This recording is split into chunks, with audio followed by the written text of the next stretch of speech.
Of data क्या होता है? डाटा को प्रेजेंट करना। किसमें? 3 तरीके। आपका पहला है टेक्सचुअल, दूसरा है टैबुलर और तीसरा है ग्राफिकल। टेक्सचुअल क्या होता है?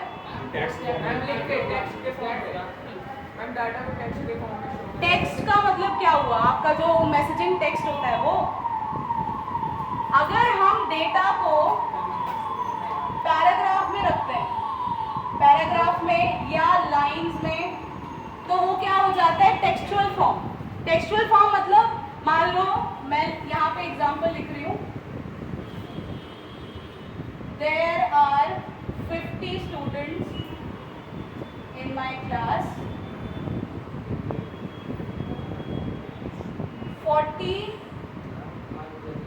35 are boys and 15 are girls. ये क्या हुआ? ये टेक्सचुअल फॉर्म ऑफ डेटा है।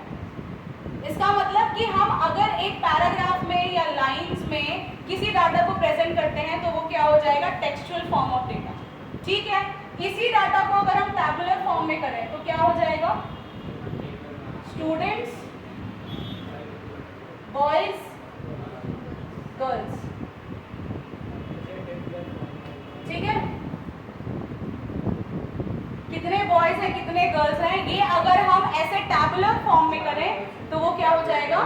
Tabular form of data. अब इस चैप्टर में सिर्फ हम ये 2 पढ़ेंगे, नेक्स्ट चैप्टर में हम ग्राफिकल पढ़ेंगे। नहीं, अभी ये पढ़ना है ना पहले कि ये दोनों आता है। ठीक है, तो अगर मैं प्रेजेंटेशन ऑफ डाटा की बात करूं, अगर आपसे बोला जाए कि what is presentation of data, कैसे लिखोगे?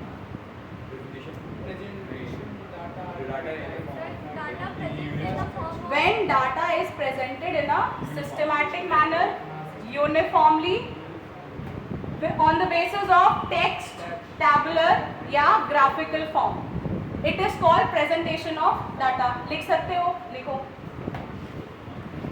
Components of table एक बहुत ही important topic है आप लोगों के लिए और बहुत ही ज़्यादा easy है। ठीक है, components of table का मतलब कि tables में क्या क्या चीज़ें आती हैं, जितनी भी चीजें लिखी हैं वही सब आता है। ठीक है, स्टार्ट करते हैं टेबल नंबर से। क्या होता है टेबल नंबर?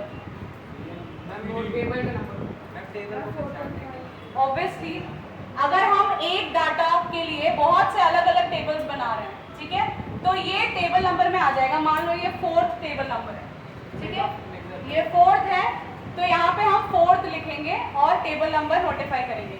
जैसे कि कभी अगर हम कहीं पे लिखते हैं कि for example runs off cricketers, ऐसे करके लिख रहा है और दिया हुआ है कि टेबल नंबर 4, तो आप लोग डायरेक्टली टेबल नंबर 4 में जाके देख सकते हो। जिस टाइप का इंटरेस्ट होगा, जिस टाइप का डेटा आप देखना चाहते हो, आप डायरेक्टली वहां जाके देख सकते हो। अब टाइटल क्या है? टाइटल मतलब टॉपिक, कि वो टेबल किस लिए है, वो टेबल आप किस लिए बना रहे हो। ठीक है, यहाँ पे मैं लिख रही हूँ रन्स ऑफ क्रिकेटर्स। ओके, अब है हमारा हेड नोट। हेड नोट क्या है? 2 चीजें यहाँ आ गई, एक हेड नोट है और एक फुट नोट है। दोनों ही ऑलमोस्ट सेम है। लिखा क्या जाएगा? ये बात तो सही है कि हेड नोट ऊपर लिखते हैं सबसे स्टार्टिंग में और फुट नोट लास्ट में लिखते हैं। स्टार्टिंग में नहीं और लास्ट। जैसे किसी भी सामान का या किसी भी चीज का टैगलाइन होता है ना, जिससे आप अच्छे से समझ सकते हो। जैसे कि फॉर एग्जांपल कोई अ टेस्ट ऑफ इंडिया, ठीक है, नहीं, डर के आगे जीत है, ठीक है, ये सब कैप्शंस में आ जाएगा, वो सब हेड नोट में नहीं आएगा। जैसे कि अगर इस टेबल में कुछ एक्स्ट्रा बताना है आपको, ठीक है, जैसे हमें पता है कि ये रन्स ऑफ क्रिकेटर बता रहा है ये टेबल, लेकिन इसके अलावा अगर आपको कुछ बताना है तो आप हेड नोट में लिखते हो। इसके अलावा क्या और इंफॉर्मेशन हो सकती है? जैसे रन्स ऑफ क्रिकेटर है टाइटल हमारा, ठीक है, अगर हमको हेड नोट में लिखना है तो हम ये लिख सकते हैं कि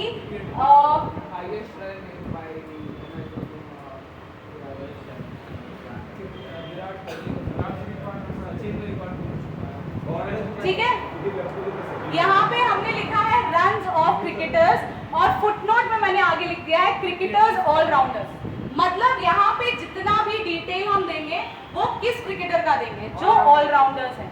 ऑलराउंडर्स का मतलब क्या, बैटिंग बॉलिंग फील्डिंग वो कुछ भी कर सकते हैं, ठीक है, और वो तीनों ही चीज में अच्छे होंगे। हाँ, उसके बाद है यूनिट ऑफ मेजरमेंट। यहाँ पे यूनिट ऑफ मेजरमेंट क्या होगा, क्या होगा,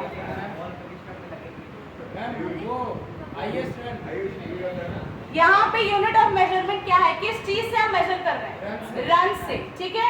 जैसे कभी कभी हम कोई भी सामान का बात करते हैं तो उसमें किलोग्राम यूज होता है, ठीक है। जब हम कोई पैसे की बात करते हैं तो उसमें रुपीज यूज होता है, तो वो सारी चीजें यूनिट ऑफ मेजरमेंट में आ जाता है कि इस डेटा को हम किस चीज से मेजर कर रहे हैं, ठीक। अब आ जाते हैं स्टब्स पे। व्हाट इज स्टब्स,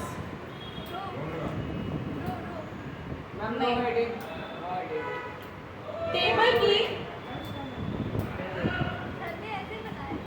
किसका क्या रो होता है, मैंने ये यहाँ लिखा है ना, ये कॉलम है, ये रो है, रो होता है, लेकिन सबसे ऊपर वाला जो रो होता है उसे हम स्टब्स कहते हैं, जहाँ पे हम लिखते हैं कि नेम, रन्स, ठीक है, विकेट्स, एवरेज मान लो, ये सारी चीजें स्टब्स में आ जाती है। रो बट सबसे ऊपर वाला रो, जो फर्स्ट रो होता है, या तो स्टब्स को आप ऐसे भी बोल सकते हो कि first row is called stub, ठीक है। जो सबसे पहला रो होता है उसे हम स्टब कहते हैं, ठीक है। आगे चलते हैं, बॉडी में बाद में बताऊंगी, पहले स्टब हेड हो गया। कॉलम्स पता है आप लोगों को क्या होता है, वर्टिकल जो आपके, हाँ, वर्टिकली जो लाइंस ड्रॉन होते हैं वो आपके कॉलम्स होते हैं, और जो हॉरिजॉन्टली ड्रॉन होते हैं वो क्या होते हैं, आपके रोज होते हैं, ठीक है। कैप्शन पे आ जाओ, जो टैगलाइंस आप बता रहे थे वो कैप्शन में आ जाएगा। अगर कुछ इस टेबल पे आपको कुछ एक्स्ट्रा अट्रैक्टिव चीज लिखनी है तो वो आप कैप्शन से कर सकते हो, ठीक है। जैसे कि Amul the taste of India, अब यहाँ पे क्या कैप्शन आ सकता है बताओ,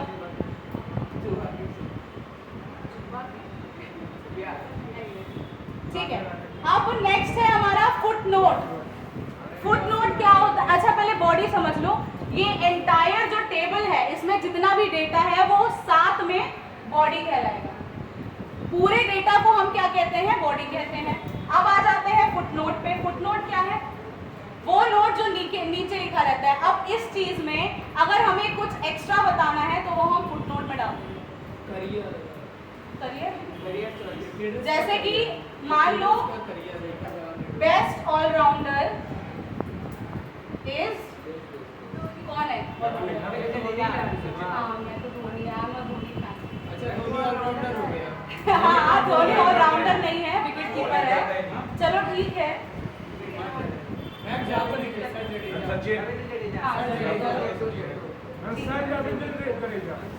ठीक, हैप्पी इनको तो जड्डू भी बोलते हैं ना, जादू। ओके, अब लास्ट है हमारा source, which is the most important in every tabular form. Source क्या होता है, आईसीसीआई होता है कि बीसीसीआई होता है, अरे क्या होता है इंडिया का। अब सोर्स देना इतना जरूरी क्यों है भाई, इस टेबल पे हम कैसे यकीन करेंगे, क्रेडिट भी, और इस टेबल पे लोग भरोसा तभी करते हैं जब सोर्स स्ट्रांग होता है। सोर्स अगर स्ट्रांग नहीं होगा तो कोई भी इस डेटा पे बिलीव नहीं करेगा, ठीक है। तो एक बार फिर से रिवाइज कर लेते हैं कंपोनेंट्स ऑफ टेबल पे। सबसे पहला टेबल नंबर क्या होता है, क्रिश, टेबल नंबर क्या होता है, टेबल कौन से नंबर पे वो टेबल आ रहा है वो हम वहां लिख देंगे। टाइटल, टाइटल मतलब टॉपिक, ये टेबल किस बारे में है ये, ठीक है। हेड नोट, एक्स्ट्रा नोट या फिर सपोर्टिंग नोट भी बोल सकते हो इसे, ठीक है। एक ऐसा लाइन या एक ऐसा नोट जो सपोर्टिंग हो, ठीक है। यूनिट ऑफ मेजरमेंट क्या है, जिस यूनिट में हम डेटा को मेजर कर रहे हैं, ठीक है। फिर है stubs, first row of the table is called stub या फिर स्टब हेड, जो भी कहें, ठीक है। हॉरिजॉन्टल जो लाइंस होते हैं उसे क्या कहते हैं? Vertical lines, columns.